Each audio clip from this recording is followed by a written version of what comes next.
Jezreel, donde Dios siembra. Nuestro propósito es compartir las verdades de la palabra de Dios, que han demostrado ser vigentes y relevantes para transformar las vidas de todos aquellos que ponen su confianza en Cristo Jesús. Bienvenidos a la prédica de hoy. La semana pasada estuvimos hablando de ¿quiénes? De los discípulos que iban camino a Emaús. Muy bien, estuvimos hablando un poco acerca de eso, de cómo ellos en el caminar, mientras que caminaban con Jesucristo y hablaban con Él, y hablaban de la doctrina, y hablaban de las Escrituras, y todo esto ellos se iban edificando a tal punto que no se dieron cuenta caminando 12 kilómetros que les llegó la noche y era tiempo de comer, ¿verdad? Entonces ellos le dicen a Jesús, no, pero no te vayas, ven, pasa tiempo más con nosotros, lo invitan a un hostal hoy en día, y le dicen, ¿por qué no comemos un rato? Y cuando empiezan a comer y Jesús parte el pan, ¿qué pasa? ¿Qué pasa? Lo reconocen. Entonces cuando ellos van a comerse el pedazo de pan, y dicen, no, este es el Jesucristo se desaparece. Y en respuesta a esto, los discípulos se dan cuenta que Jesús ha resucitado, se levantan y vuelven con los apóstoles. Ahorita vamos a estar enfocándonos, vamos a estar haciendo un hilo conductor entre el tema pasado y el tema de este fin de semana. Como usted sabe, estamos viviendo un tiempo interesante y yo lo quiero llamar de esta manera. Estamos viviendo un tiempo interesante. Osvaldo lo llamaba como el tiempo de la oportunidad. Sí, es el tiempo de la oportunidad, por eso es un tiempo interesante. Vamos a hablar este fin de semana.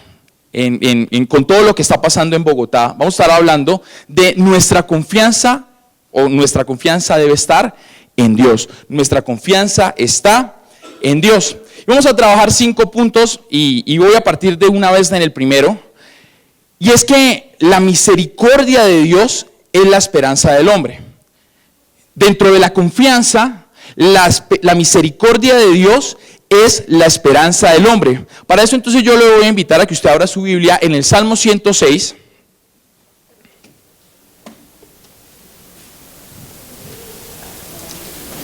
En el Salmo 106, y vamos a leer del versículo 1 al versículo 5. Esto dice así: Aleluya, alabad a Jehová porque Él es bueno, porque para siempre es su misericordia. ¿Quién expresará las poderosas obras de Jehová? ¿Quién contará sus alabanzas? Dichosos los que guardan juicio, los que hacen justicia en todo tiempo. Acuérdate de mí, oh Jehová, según la benevolencia para con tu pueblo. Visítame con tu salvación, para que yo vea el bien de tus escogidos, para que me goce en la alegría de tu nación y me gloríe en tu heredad. Quiero contarle un poquito acerca del pasaje o del Salmo 106. ¿Cuál es el autor del Salmo 106? Normalmente los salmos, en la parte de abajo dice autor, ¿verdad? La mayoría de los salmos, ¿quién los escribió? David. La otra parte la escribió, ok, se los dejo de tarea, ¿listo? Y hay una sección especial que se dice que va del Salmo 99 al 105, que la escribe un autor desconocido. No se sabe quién es el autor. ¿Por qué? Porque estos salmos fueron escritos después de la deportación de Babilonia. O sea, Israel cabe en esclavitud. Recuerde que Israel está dividido en 2 reinos, en el reino del norte y en el reino del sur. Babilonia entra por el reino del norte y toma a Israel, ¿sí? Y se lo lleva para su ciudad y Nabucodonosor es el que tiene el poder en ese momento, ¿verdad? Entonces, después de este exilio, hay un hombre que escribe un salmo, este salmo.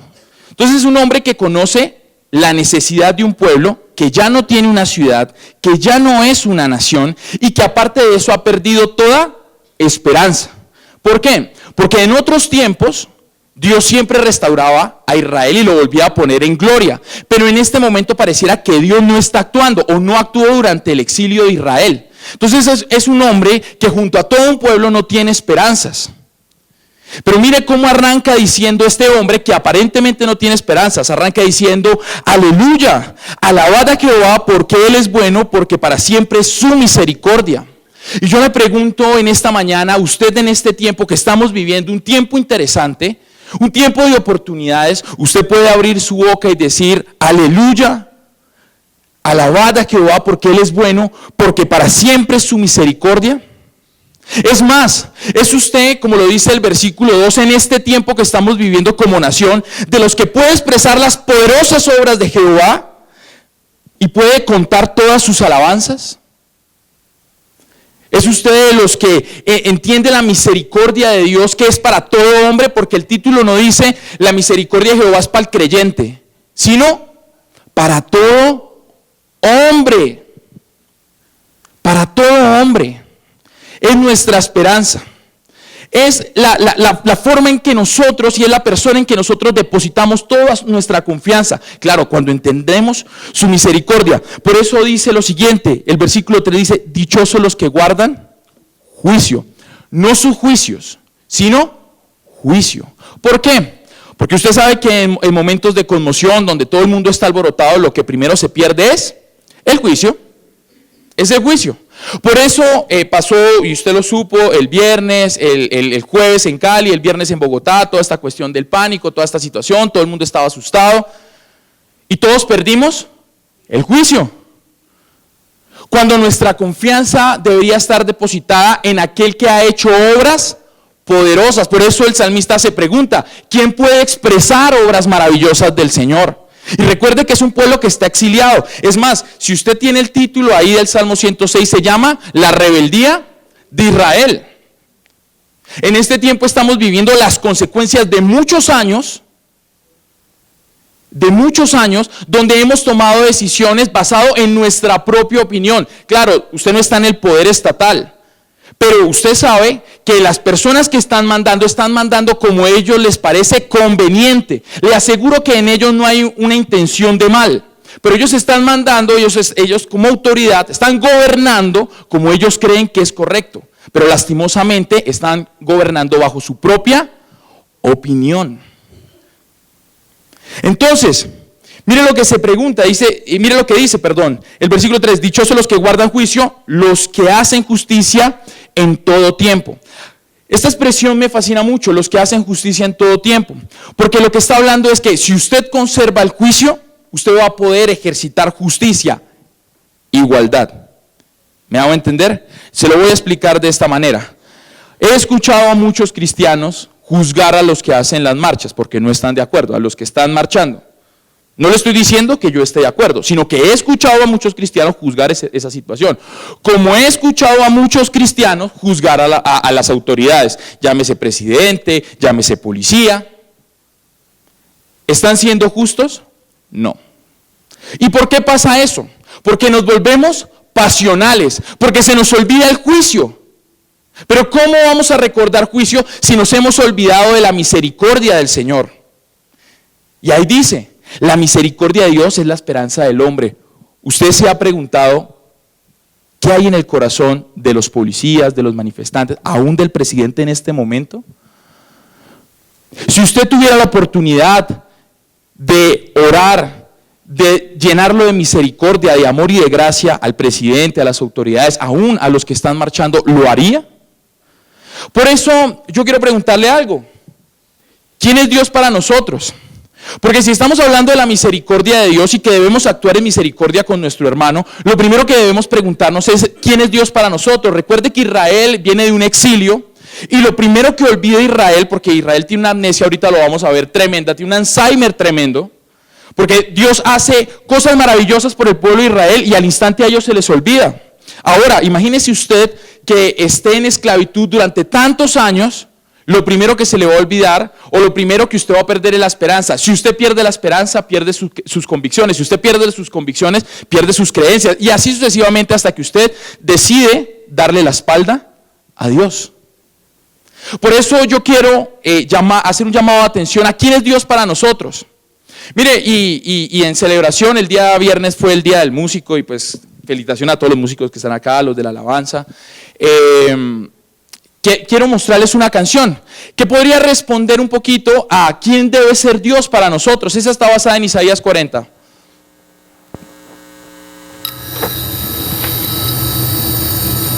¿Quién ha medido en su mano los mares? ¿Quién formar las estrellas? ¿Quién ha logrado crear de la nada lo que existe y aún con su mano lo sostiene y por su inmensa gracia no lo deja caer? Quien da forma a los montes, guías al viento, iluminas al hombre y su pensamiento, revelas tus planes y tus secretos, transformas la oscuridad con luz. Eres tú, Dios eterno, el que fue y siempre será. Eres tú, Dios eterno, el que fue y siempre será.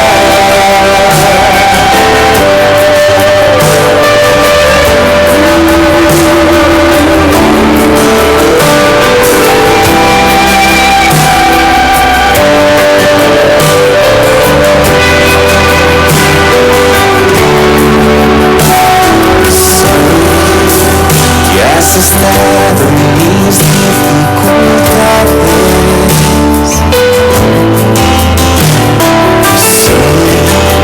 sosteniéndome con tu justicia. Sé que en las pruebas me das nuevas fuerzas, tú eres mi escudo y mi fortaleza. Me sostienes con tu inmensa gracia, no me dejas caer. Tú, quien da forma a los montes, guías al viento, iluminas al hombre y su pensamiento, revelas tus planes y tus secretos, transformas la oscuridad con tu luz. Eres tú, Dios eterno, el que fueres y siempre será. Eres tú, Dios eterno, el que fueres y siempre será.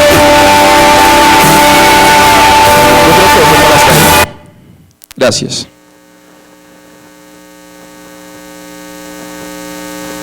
Bueno, muy bien. Este es en el Dios que usted confía.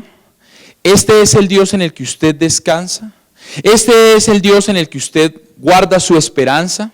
Realmente, porque ¿sabe otra cosa que me ha impresionado? Es ver cómo nosotros los cristianos, de boca para afuera, hablamos tan bonito, decimos Dios es bueno, Dios es grande, Dios es soberano, para siempre es su misericordia. Pero a la hora de la aplicación, nos quedamos cortos. Por eso lo primero que quiero decirle esta mañana es, este es Dios para usted. Si usted lee Isaías 40, tiene la oportunidad de leer Isaías 40, se va a dar cuenta que lo que está escrito en esta canción está literalmente escrito en la Biblia. Es más, faltó una parte que no puse que dice que bendita la nación que se inclina en el nombre del Señor. Porque recuerde que Isaías le predica a la nación de Israel que está precisamente en un exilio y le está diciendo recupere sus fuerzas en Dios. Por eso Isaías hace un recuento de quién es Dios. No es Dios el que sostiene los mares, no es el que maneja los vientos. ¿Usted cree que a Dios se le ha salido de las manos la situación que está viviendo Bogotá? Por eso yo le pregunto, ¿realmente usted está descansando en el Señor? ¿Su esperanza está puesta en Él? O como dice el punto 2, el problema es cuando ponemos nuestra confianza en los lugares o en las personas. ¿Usted está descansando en que el presidente hoy se va a sentar con los alcaldes, las alcaldesas y todo este tipo de situación para resolver el paro? ¿Usted está descansando en eso? ¿Usted está descansando en que Bogotá, como una metrópolis que es, le va a dar el sustento que usted necesita? ¿Usted está descansando en sus propias capacidades? Porque ¿sabe cuál es el problema? El problema de Israel fue ese. Mire, no se lo voy a leer, pero usted lo puede, mire la cita, si usted puede escribirlo, por favor, hágalo. Salmos 106 del 6 al 7, el 13, 14, el 24 al 25 y el 34 al 39 son la muestra clara de un pueblo que ve la misericordia y la gracia de un Dios todopoderoso y que al momento se olvida. Voy a tomar ahorita en este momento el 6 y el 7. Dice: pecamos nosotros como nuestros padres, hicimos iniquidad, hicimos impiedad. Nuestros padres en Egipto no entendieron tus maravillas, no se acordaron de la muchedumbre de tus misericordias, sino que se rebelaron junto al Mar Rojo.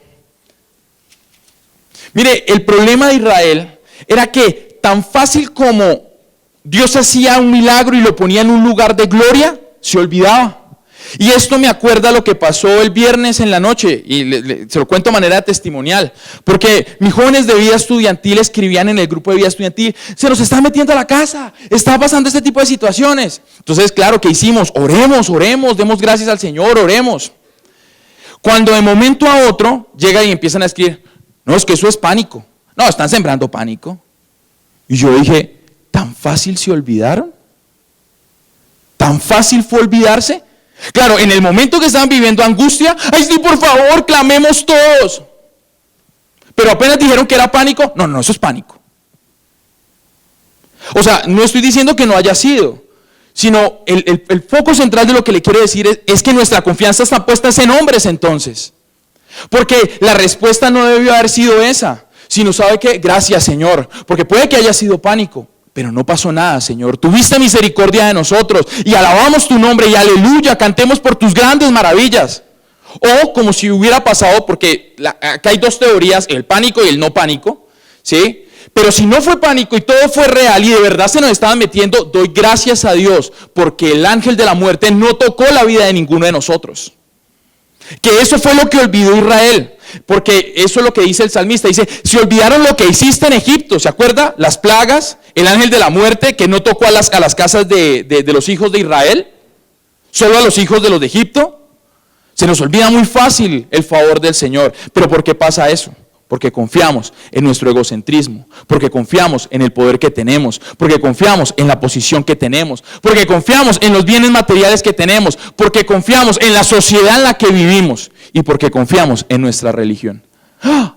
La religión, sí. Hay personas que se escudan en eso y piensan que porque conocen muchas cosas de Dios, eso los va a sostener. Y lastimosamente, aún eso hace que usted y yo fracasemos en poner nuestra esperanza y nuestra confianza en Dios. Mire que a Israel le pasaba mucho eso.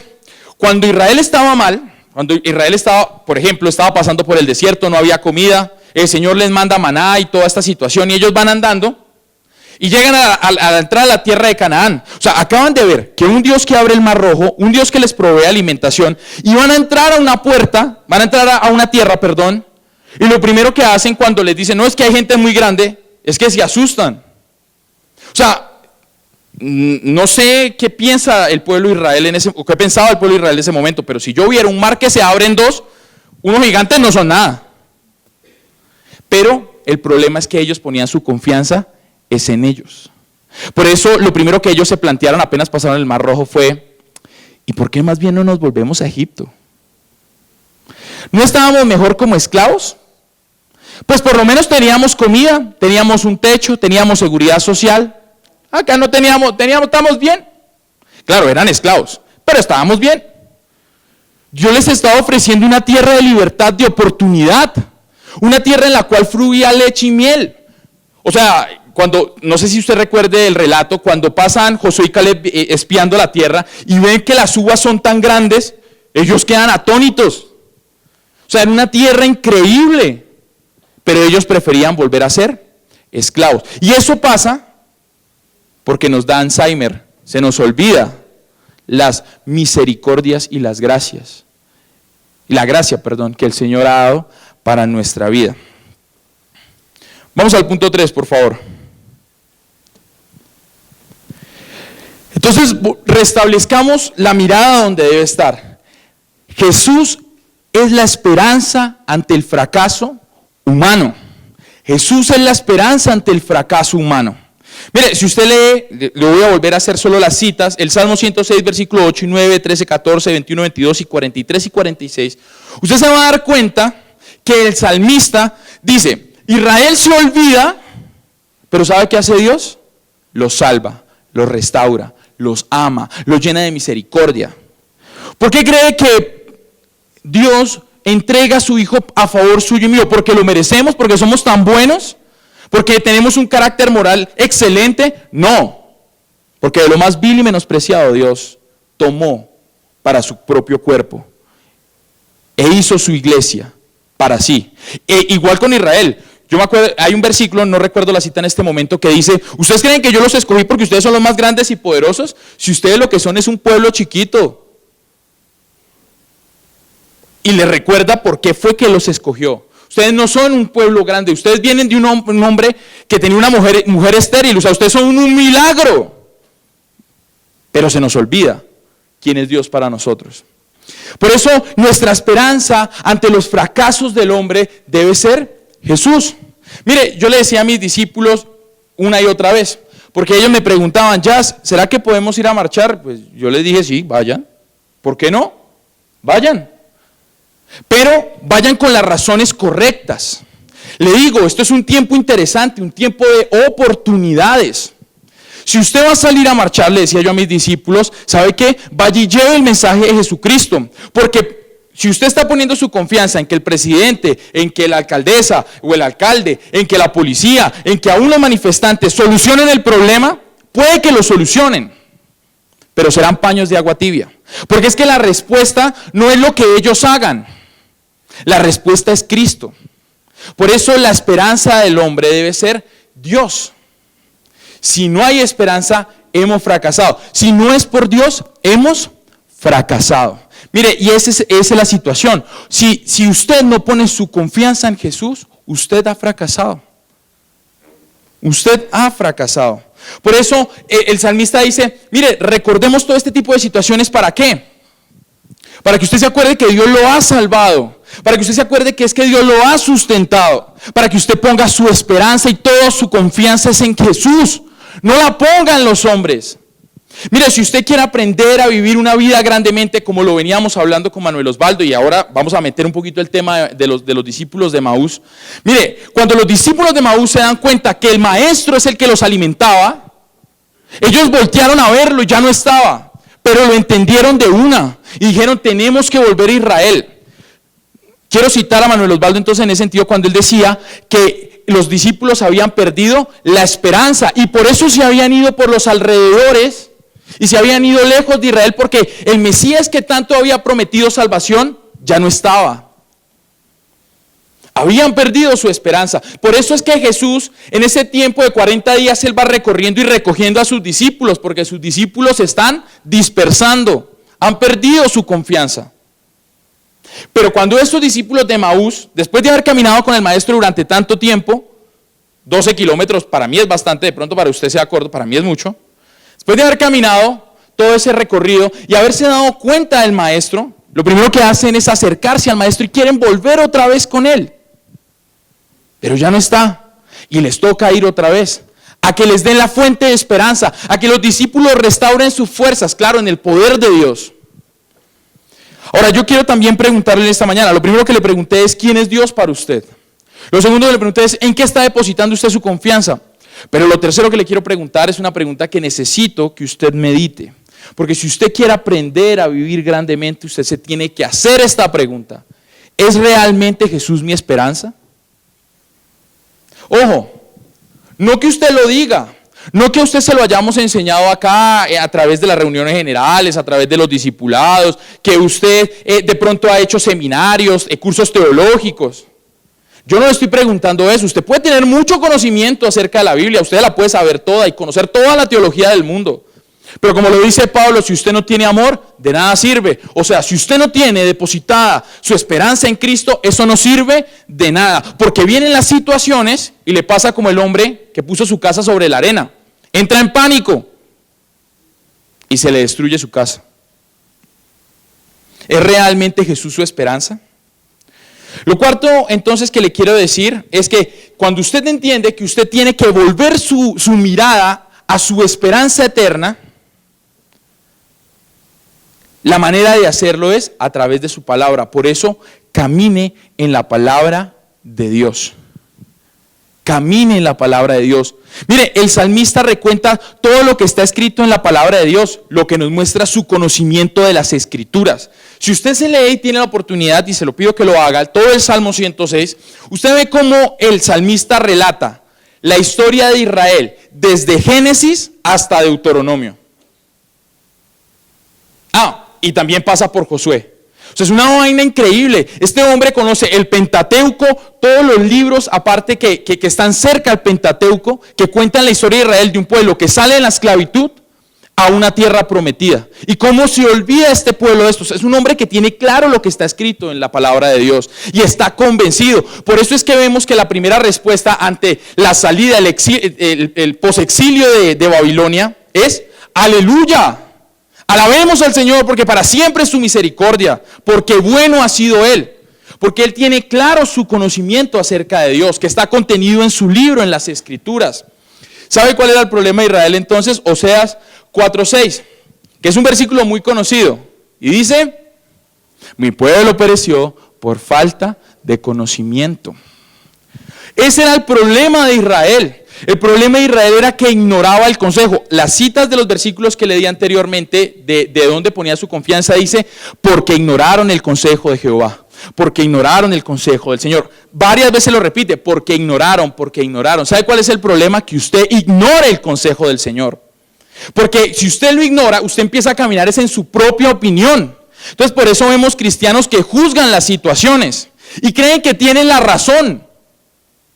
Claro, hasta usan las escrituras, haciendo un mal uso de ellas y generando más odio y divisiones que generando paz y amor, que es la finalidad de las escrituras. Una de las cosas que también hablaba Manuel Osvaldo era que las escrituras lo que nos permitiera relacionarnos con Dios. El fin último de las escrituras es que conozcamos y nos relacionemos con Dios, porque lastimosamente el hombre nace pecador y está separado, totalmente separado del amor de Dios.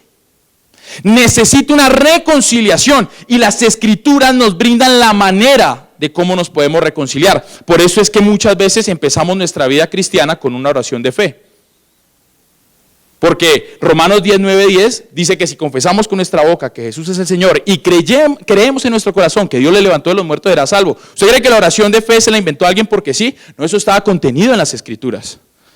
Las escrituras son el manual de vida del cristiano.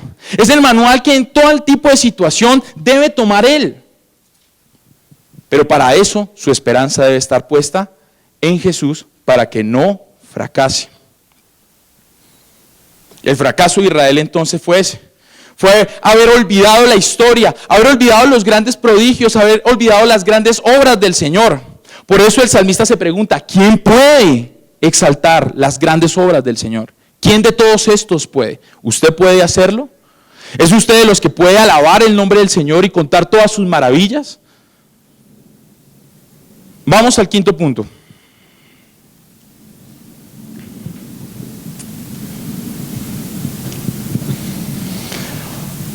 Confía en Dios y en sus promesas. Entonces le voy a hacer un pequeño recuento. Empezamos hablando en esta mañana, de la misericordia de Dios es la esperanza del hombre. Y dijimos que es la esperanza no del creyente, sino de todas las personas. De todas las personas. Y nos preguntábamos quién es Dios para nosotros. Porque si Dios es la esperanza de todo el hombre, todo hombre debería conocer esa esperanza. Pero el problema, punto 2, es cuando ponemos nuestra confianza o depositamos nuestra confianza en los lugares o en las personas. Y nos preguntábamos, ¿realmente en qué confiamos? ¿En nuestro egocentrismo, en nuestro poder, en nuestra posición, en nuestros bienes materiales, en la sociedad, aún en la religión? ¿O realmente confiamos y depositamos nuestra esperanza en el Señor? Luego de eso dijimos, Jesús es la esperanza ante el fracaso del hombre. Y decíamos que cuando entendemos que debemos poner la mirada en Jesucristo, no fracasaremos.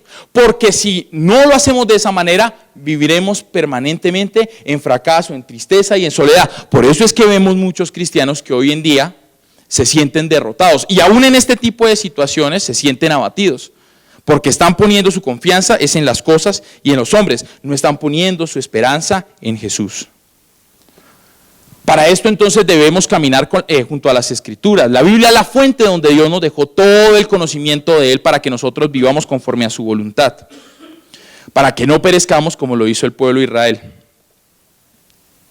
Ok, confía en Dios y sus promesas. Este es el resultado final de entender que la esperanza de Dios, de entender que no debemos depositar en las cosas, que en Jesucristo debe estar nuestra razón, y aparte de eso de caminar las Escrituras, el resultado debe ser confía en Dios y en sus promesas. Miren lo que dice el Salmo 106 en el versículo 47 y 48. Dice lo siguiente: sálvanos, Jehová Dios nuestro, y recógenos de entre las naciones, para que alabemos tu santo nombre, para que nos gloriemos en tus alabanzas. Bendito Jehová Dios de Israel, desde la eternidad y hasta la eternidad. Y diga todo el pueblo, amén. Diga todo el pueblo, amén, aleluya. Si usted se da cuenta, este es el resultado de todo lo que hemos venido hablando. Mire, le voy a invitar a que por favor me acompañe al versículo 43. Dice: muchas veces los libró, mas ellos se rebelaron contra su consejo y fueron humillados por su maldad. Con todo, él miraba cuánto estaban en angustia y oía su clamor, y se acordaba de su pacto con ellos, y se arrepentía conforme a la muchedumbre de sus misericordias. Hizo asimismo que tuviese de ellos misericordia a todos los que los tenían cautivos. Y concluye con el versículo que leímos ahorita. Quiero hacer un poquito de énfasis en este asunto, porque decíamos que el resultado de lo que está viviendo hoy en día nuestra ciudad, nuestra Bogotá, ha sido un problema de años, que el resultado ha sido este. Y no solamente Bogotá, sino nuestra nación, ha sido el resultado como consecuencia de hombres que han gobernado conforme a ellos pensaron que era lo correcto. Pero mire lo que dice el salmista, dice: ellos olvidaron su consejo. Pero ¿sabe qué?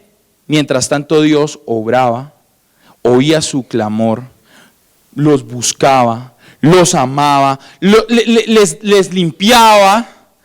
Aparte de eso, ¿sabe qué hacía? Hacía que las personas que los tenían esclavizados se suavizara su corazón y los dejaran en libertad. O sea, Dios hacía toda una obra, orquestaba toda una obra para que ellos estuvieran bien. Pero ¿qué tenía que hacer el pueblo de Israel? Tenía que volver sus caminos a Él. Tenía que volver su mirada al Señor y volver otra vez a ese consejo. Mire, le digo que este tiempo es un tiempo de oportunidad, y ayer le decía, porque en la mañana no hay manifestaciones, pero ayer les decía a los de la tarde, que durante todo el tiempo del tema yo estuve mirando hacia la puerta, porque me preguntaba en qué momento se van a meter. Y créame, de pronto usted se sienta mal, yo me siento súper bien pensándolo. ¿Sabe por qué? Porque yo he entendido que cuando Dios ha permitido que a la iglesia se le persiga, es donde ha sido las mayores oportunidades para que la iglesia predique. Entonces yo me he preguntado ayer, y se los aseguro, yo estaba acá y les decía, yo he mirado todo el tiempo hacia allá, porque estaba esperando o que un policía, o que un manifestante, o que alguien entrara y pidiera ayuda, porque es la oportunidad de que la iglesia lleve a Cristo al corazón del hombre. El día viernes en la noche, yo me acosté un poco tarde, pero no porque estuviera angustiado, estaba alabando y adorando, y en un momento me quedé meditando en el Señor, y me empecé a preguntar porque anterior a eso, le había escrito a Felipe vive en nuestro edificio, él vive en el primer piso, y yo le dije, parce, cualquier cosa que usted necesite, suba, o sea, mi casa es su casa, y todo bien, acá nos abroquelamos todos y vemos cómo hacemos. Claro, ¿por qué lo digo? Porque Felipe vive en el primer piso y vive frente a la portería, o sea que si hubiera pasado algo, a él le hubiera pasado primero, porque es el primer apartamento que hay. Entonces yo por eso le dije, usted súbase a mi apartamento y nos abroquelamos. Y después me puse a pensar, como a la 1:30 de la mañana del sábado, pensaba, ¿y si fuera un manifestante el que me golpeara la puerta, lo dejaría entrar? ¿Cómo dejaría entrar a Felipe? Porque Felipe es mi amigo, pero el manifestante no. Y si fuera un policía herido, yo sanaría sus heridas y lo entraría a mi casa y le daría refugio. Ese es el papel de la iglesia. Ese es el papel de la iglesia cuando ha entendido que su confianza está en Dios y en sus promesas, no en los hombres. Por eso es que los discípulos, cuando fueron perseguidos en el libro de Hechos, ellos sabían que los estaban persiguiendo y huyeron y se fueron a los diferentes lugares. Unos fueron a Samaria, otros fueron a Judá y otros alcanzaron a llegar hasta Roma. Pero ellos en medio de la persecución tenían en su cabeza ¿qué? Predicar el evangelio de Cristo a toda persona. A ellos no les importaba si era gentil o era judío. Ellos lo que querían era que las personas entendieran que sus necesidades era en Cristo. Y asimismo actuó la iglesia primitiva. ¿Por qué nacieron los hospitales? Producto de la iglesia. ¿Sabía eso? En Roma, cuando los soldados quedaban gravemente heridos, ellos tenían una política de que debían dejarlos morir. Entonces, el soldado que quedaba gravemente herido no se le ayudaba a vivir, sino se le ayudaba a morir. Se le botaba en un campo y se le dejaba la muerte. Entonces, ¿sabe qué hacían los cristianos de la época? Cogía y se iban recogiendo a estos hombres y se los llevaban a sus casas y los sanaban y los limpiaban. A ellos no les importaban si eran romanos o si eran de los enemigos. Ellos lo que hacían era que recogían a todos los hombres. Producto de eso fue que la mamá de Justiniano termina viendo la misericordia de esos cristianos y el cristianismo se vuelve la religión de todo un imperio. Producto de hombres y mujeres que salieron a los campos a recoger gente, a recoger soldados que nadie quería. Y ellos les daban hogar, y ellos les daban amor. Y se levantaba esta gente y claro, se restauraban y volvían otra vez y cuando los ven, ustedes, esto es un milagro. No, es que los cristianos.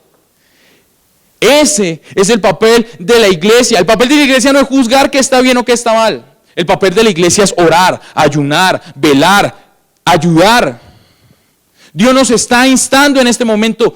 Tenemos un momento principal en la historia. La iglesia ha perdido palabra frente a una sociedad porque nos hemos dedicado a vivir en 4 paredes y juzgando todas las situaciones desde la iglesia.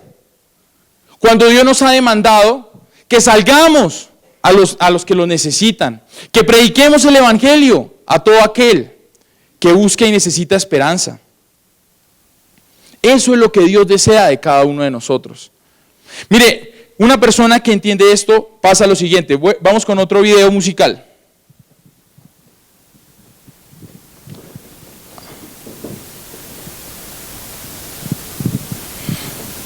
Sonido.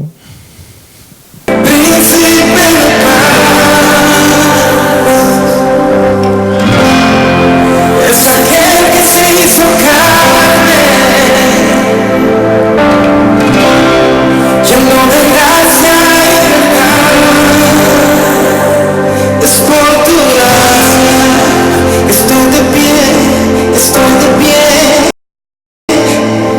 solo por ti, amado Dios, solo es por tu gracia que libre soy. Solo por tu gracia, y solo es por tu gracia, que santo soy, que santo soy, que santo soy, y solo por tu gracia, y solo es por tu gracia, que libre soy, que libre soy, que libre soy.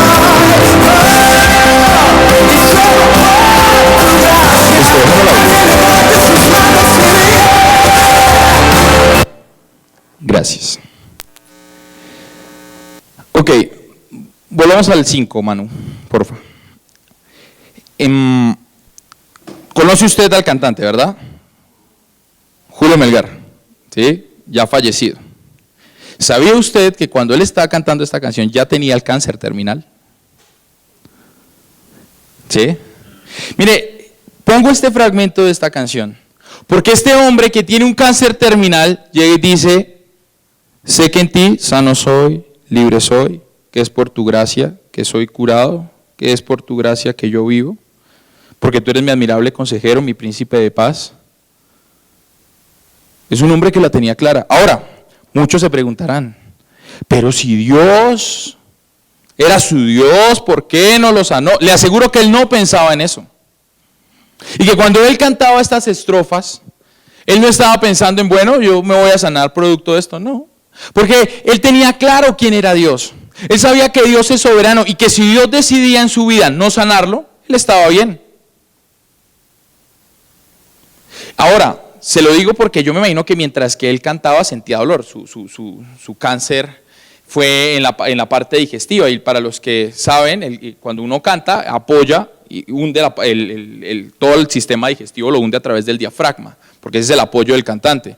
Así que el dolor que ese hombre debía sentir cada vez que cantaba le recordaba el cáncer que estaba viviendo. Y este hombre con todas sus fuerzas podía decir: admirable consejero, príncipe de paz, es aquel que me sana, el que me restaura, el que me cuida. Entonces, ¿qué nos falta a usted y a mí?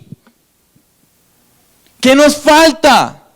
Si es que es en las promesas de Dios que nosotros confiamos, no en los hombres, no en nuestras capacidades, no en nuestra salud.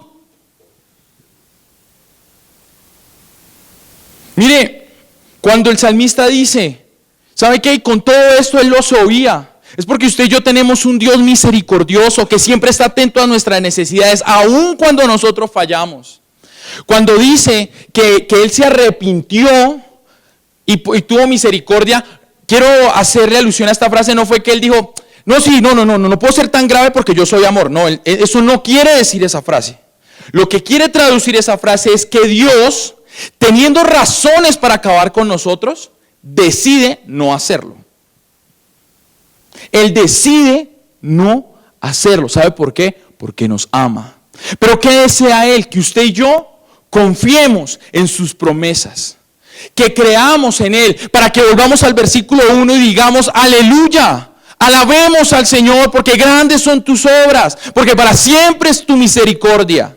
Para que seamos de aquellos que responden a la pregunta del salmista: ¿quién puede exaltar las obras del Señor? ¿Y quién hará alusión de ellas? Eso lo deberíamos hacer usted y yo. Que no nos pase lo que le pasó a Israel, que perdió el horizonte. Israel estaba, o el propósito de que Dios haya elegido un pueblo era para que llevara el mensaje a otras naciones. Cuando no lo hizo como debía hacerlo, entonces Dios dijo: permítame un momento, los corrió a un lado y formó otro pueblo llamado iglesia. Que no nos pase lo mismo. Por eso Jesucristo se plantea: cuando vuelva el Hijo del Hombre, ¿hallará fe en la tierra? Si no haya fe en la tierra, eso es responsabilidad de la iglesia, porque nosotros hemos olvidado el llamado de Dios para nuestra vida. Si esta gente, tanto manifestantes como policía, como gobernadores, no ha entendido el mensaje de Jesucristo, es porque nosotros no hemos sido la sal y la luz del mundo, y tampoco su levadura, que era lo que hablaba Osvaldo con los discípulos de Maús. Dios no nos ha llamado a hacer oscuridad, sino a hacer luz. Porque, como decía él, el único estado que se puede cambiar es de oscuridad a luz. En cambio, la luz nada la puede disipar. Pero si vivimos ocultos en cuatro paredes, en nuestra religión, hemos perdido. Usted y yo debemos recordar que nuestra vida es para darlo a otros. Por eso, la ley y los profetas se resumen: amarás al Señor tu Dios y amarás a tu hermano el prójimo. Nunca he dicho que no debas amar a Dios por amar al prójimo. Primero ama a Dios, y como resultado de eso, da tu vida por el prójimo, como Jesucristo la dio por ti. Entonces yo quiero invitarlo a que se ponga de pie en esta mañana. Voy a invitar a los de la alabanza que pasen. Y como nuestras armas no son materiales, no son humanas, sino son espirituales, para poder romper todas las maquinaciones del enemigo, yo le invito a que usted me acompañe en un tiempo de oración.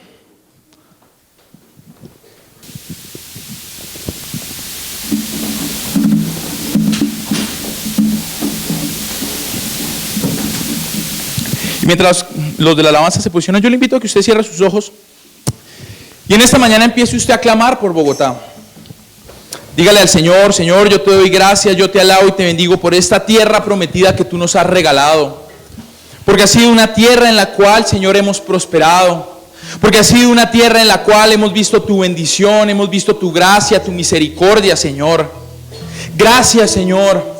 Te pedimos en el nombre de Jesús que la restaures, Señor, que la sanes. Señor, que en el nombre de Jesús toda corrupción, todo ataque maquiavélico del enemigo quede destruido, para que veamos una Bogotá cada día más hermosa, más grande. Señor, que los dirigentes que están en el gobierno, en el nombre de Jesús, inclinen su oído a tu consejo, para que ellos te conozcan y veamos una Bogotá mucho más realizada, Señor. Gracias, Señor, porque ha sido un espacio, en un lugar donde nos has permitido vivir, donde nos has permitido hacer, donde nos has permitido crecer, Señor. Perdónanos si nosotros como ciudadanos, aún como creyentes, Señor, no hemos contribuido de la manera correcta a Bogotá. Ayúdanos, Señor, y en el nombre de Jesús, permítenos, Señor, ver de Bogotá una nación esplendorosa, que sea como se hablaba de Israel, de Jerusalén, la estrella del oriente, así se le llamaba a Jerusalén, que así se le llame a Bogotá, Señor, la estrella de Colombia, que todo el mundo cuando vea esta meseta, vea y diga, queremos ser como ellos, queremos imitarlos a ellos. Pero para eso, Señor, motiva a tu iglesia, a todo tu cuerpo, a que lleve el mensaje del evangelio, para que todo aquel que lo escuche, crea y tenga vida eterna, Señor, y te conozca y viva de acuerdo a tus propósitos. Señor, no permitas en el nombre de Jesús que como tu cuerpo nos olvidemos de la labor que tú nos encomendaste. Este pueblo está animado y necesita de ti. Esto es en nuestro momento, esta es nuestra oportunidad, es el tiempo de la historia correcto. Dios nos puso en este espacio de tiempo para que hagamos y cumplamos sus propósitos. Es el tiempo de las oportunidades. Es el tiempo de la oportunidad para Bogotá. Yo le invito también a que usted en esta mañana ore por el presidente. Acá no estamos diciendo que usted esté de acuerdo o no esté de acuerdo, solo ore por el presidente, porque la palabra de Dios dice en la carta de Santiago que debemos orar por nuestras autoridades y por los que tienen posiciones de eminencia. Ore por sus autoridades. Dele gracias a Dios por el presidente. Bendiga su vida para que usted viva quieta y reposadamente, para que, como usted lo dice el salmista, conserve su juicio y pueda actuar en justicia. Así que, Señor, en esta mañana queremos bendecir la vida de Iván Duque, Señor. Señor, te pedimos que le des sabiduría, que le des entendimiento, que le des discernimiento, Señor. Que Él deje de buscar el consejo en hombres y empiece a buscar el consejo en ti, para que esta nación, Señor, cada día crezca conforme a tu voluntad, Señor. Padre, solo tú sabes lo que hay en su corazón, la angustia que él debe estar viviendo todas las noches, recibiendo gente en su casa que lo señala, que lo juzga, que lo insulta, él, su esposa, sus hijos. Estoy seguro, Señor, que por más protección que a él lo rodee, él debe sentirse angustiado. Por eso clamamos para que le des paz, Señor. Padre bueno, tú conoces lo que hay en el corazón de este hombre, Señor. Si de pronto hay en él maldad, quítala, Señor, de su vida, para que él pueda ver con los ojos descubiertos tus maravillas, Señor. Porque tú eres un Dios santo y poderoso, que eres un Dios misericordioso y lleno de amor para él. Y así mismo él pueda gobernar esta nación de la manera que es a tu manera. Oramos para que lo llenes de tu misericordia y de tu gracia, Señor, para que, Señor, renueve sus fuerzas.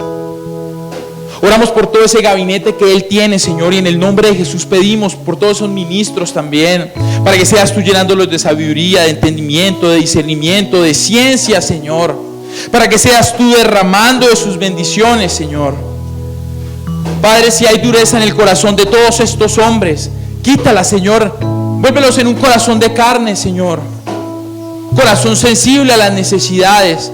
No digo porque no la tengan, seguro la tienen, Señor, como decía antes. Estoy seguro que ellos no intentan gobernar para mal de una nación. Lo hacen conforme a lo que ellos creen que está bien. Pero, Señor, ayúdalos en el nombre de Jesús, para que ellos ya dejen de hacerlo bajo su propio consejo y lo hagan bajo tu posición, Señor, bajo lo que tú esperas para Colombia, porque propósitos grandes, poderosos y eternos tú tienes para esta nación, para Bogotá, Señor. Señor, también clamamos y oramos, Señor, y pedimos por las autoridades. Pedimos por la policía, Señor, por el ejército. Padre, tú sabes lo que está pasando en el corazón de ellos. Nosotros solo juzgamos lo que tenemos delante de nuestros ojos, Señor, lo que pensamos que moralmente es correcto. Pasó la situación del joven de ayer, Señor. No digo que sea intencional lo que el policía hizo, y si lo fue, Señor, ten misericordia de él, porque no sabe lo que hace. Porque si, Señor, nosotros te crucificamos, o bueno, los soldados romanos te crucificaron sin saber lo que hacía y tú pediste al Padre perdón, ¿por qué nosotros no hacerlo? Por este policía que atacó a este joven, Señor, si fue de manera intencional. Ten misericordia de él, Señor, acuérdate de él, Señor. Padre, te clamamos por todas las autoridades de la policía, Señor, en cada una de sus posiciones, por el SMAT, Señor, para que seas tú ablandando su corazón, Señor, para que seas tú quitando la venda de sus ojos, si es que la hay, Señor, y en el nombre de Jesús, estos hombres actúen como tú esperas que ellos lo hagan, Señor. Padre Santo, quita toda la violencia, quita toda aquella cosa que hay en su corazón en contra de los manifestantes. Y en el nombre de Jesús da paz. Señor, incluso a los que están en la parte de arriba, coroneles, generales, tenientes, capitanes, dales también sabiduría y entendimiento, porque a la final ellos son los que dan las órdenes. Señor, que ellos actúen con serenidad, con misericordia, con gracia y con amor, Señor. Tú puedes transformar el corazón de las personas. Tú eres el dueño del corazón de las personas. Por eso confiamos en que tú vas a hacer la obra. Te clamamos por los manifestantes, Señor. Padre, estos hombres se han levantado conforme a la causa justa que para ellos es la correcta. No digo que no la sea, Señor, simplemente digo que es la causa justa que ellos creen que es correcta. De pronto no lo han hecho todos a la manera de bien como debería hacerse, Señor. Por eso yo te pido en el nombre de Jesús, Señor, que también apacigüe las aguas de su corazón, Señor. Que ese fuego que enardece, Señor, emocional, que los hace actuar pasionalmente, se quite en el nombre de Jesús. Y les dé sabiduría, les dé entendimiento, les dé las razones correctas a la hora de protestar, Señor. Quita de ellos toda murmuración, quita de ellos todo odio, toda rencilla, Señor. Y muéstrales la objetividad de los propósitos por los cuales ellos están marchando. Padre, yo te pido en el nombre de Jesús que no permitas que los índices de violencia se levanten más, Señor, sino por el contrario, que cada día disminuya. Y si van a protestar, que lo hagan en paz, Señor. No solamente por los bienes materiales de la ciudad de Bogotá o de los comerciantes, sino también, Señor, para que haya paz en sus casas, en sus familias. Oramos por las familias de ellos, por sus padres, por sus esposos, esposas, por sus hijos, al igual que los de la policía, Señor. Oramos por su familia, para que traigas paz, para que traigas amor, para que traigas reconciliación, para que no permitas que el odio siga acrecentándose en los hogares de los policías y los manifestantes, Señor. Clamamos por la vida de este joven, Señor, que se debate entre la vida y la muerte, Señor. Ayer Moni nos decía que tiene 72 horas. Señor, rogamos para que en estas 72 horas tú levantes con el poder de Jesucristo, que levanta de los muertos, levantes a este joven, Señor, y traigas vida, Señor. Porque más allá de que si es correcto o no manifestar, es la vida de una persona, Señor, es la vida de un joven que se está perdiendo. Padre, levántalo si es tu voluntad.